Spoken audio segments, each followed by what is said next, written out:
প্রশ্নটিতে বলা আছে যদি 31 to the power 47 plus 43 to the power 47কে 37 দিয়ে ভাগ করা হয় তাহলে শেষফল কত হবে।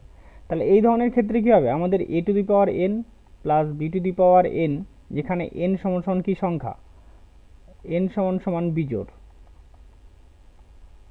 তাই তো। যদি হয় তাহলে সেটা a প্লাস b দ্বারা বিভাজ্য হয়। কী দ্বারা বিভাজ্য হয়? a প্লাস b দ্বারা বিভাজ্য, তাই না। তাহলে এখানে কত, a হচ্ছে 31 প্লাস কত হচ্ছে 43, এটা কত হচ্ছে 74। এবার 74কে আমাদের কত দিয়ে ভাগ করতে হবে? 37 দিয়ে।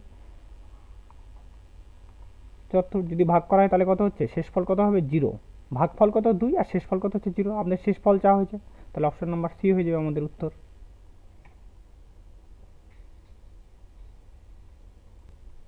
আর না হলে অঙ্কটাকে আরেকটু অন্যভাবে করা যায়। অন্যভাবে দেখো, 31 টু দি পাওয়ার 47, এখানে কত হচ্ছে 37 দিয়ে ভাগ করার কথা বলা আছে, plus 43 to the power 47 divided by কত আছে 37।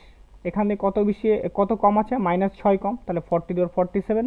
আর এখানে কত আসবে? এখানে 6 বেশি আছে, তাহলে 6 টু দি পাওয়ার 47। দেখো প্লাস এটা আসবে, এটা মাইনাস আসবে, তাহলে 0, তাহলে আমাদের ভাগশেষ কত দাঁড়াবে? 0 দাঁড়াবে।